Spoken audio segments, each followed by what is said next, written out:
Okay, right. So, like, once I had this counselor, this was years ago. She told me that I was a collector, that I had a Mount Vesuvius personality. So apparently, my niceness came at a cost, and I would collect all of the wrong that was done by and or to me by other individuals at some point in time. It would be like the smallest thing, and it would trigger me, and I would dump on them like molten lava shooting out of a volcano and just melting them down with a storage room worth of wrongs all at one time. Then she suggested that I start doing meditation and some journaling. And she told me it would be in my best interest to start addressing all of those little issues with people at the time that the issues came up. And yeah, he started explaining to me that she started explaining to me that being a collector could lead to me having like anxiety attacks. And yes, I've had a few, quite a few, high blood pressure and even some heart issues. In short, I needed how to learn how to control my emotions before I went crazy and did something really bad, maybe even physically harmful to myself or other people. Here's the thing, our emotions make up more than half of our daily lives. They dictate our thoughts, choices, intentions, and how we interact with all the people around us. Our emotions are what influence our attitudes and judgments, which then turn into influence the decisions that we make. And for every emotion we have, there's an accompanying trigger that goes along with it. There are times when our emotions become so intense that we're easily overwhelmed and we lose the ability to just think rationally. This in turn affects our behavior. For example, overwhelming negative emotion like anger or bitterness or rage may trigger one to physically attack someone. You could throw things, yell, scream. It's horrible. Like, you create a really bad situation.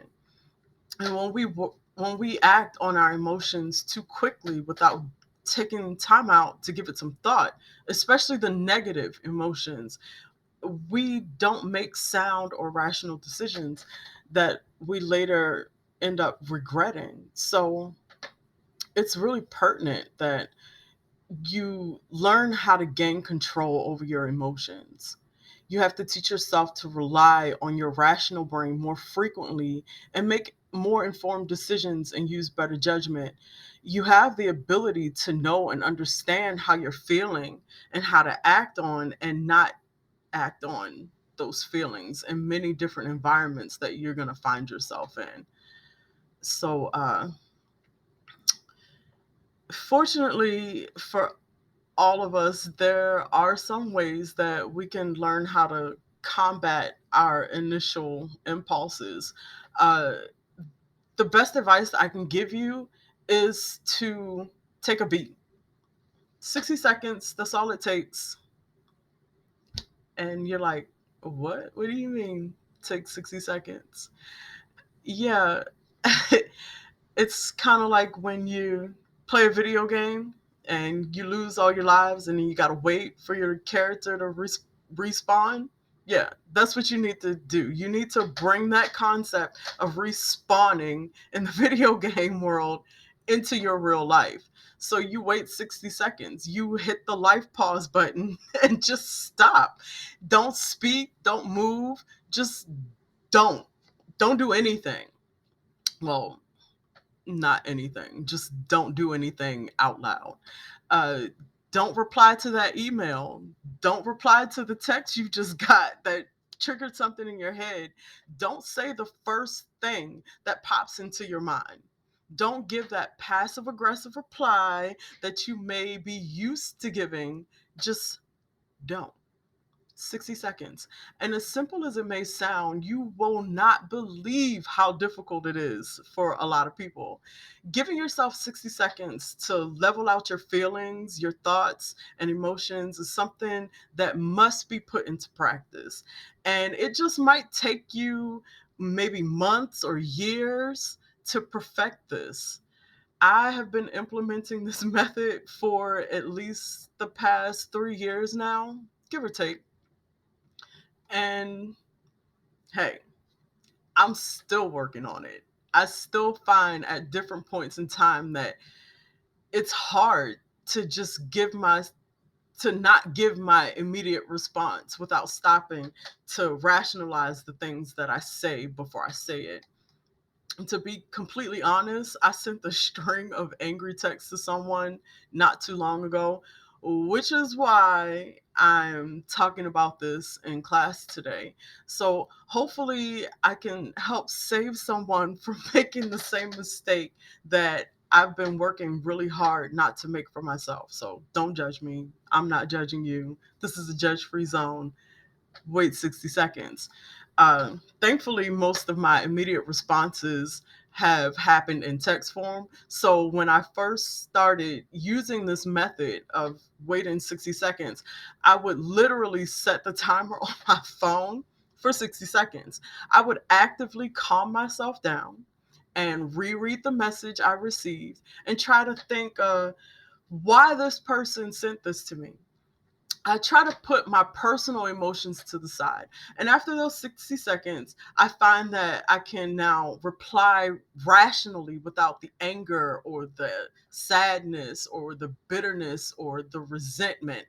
And I find that I don't feel the need to have to get back at the person and try to make them feel as bad as they made me feel when they sent me the text in the first place. Because I'm a collector, I also know that I have a tendency to overreact in different situations. And when the time comes that I explode, all of the little things that have built up in my mental closet comes pouring out all at once. So the smallest comment has a way of swinging open that closet door and allowing everything that I've hoarded to just spill out.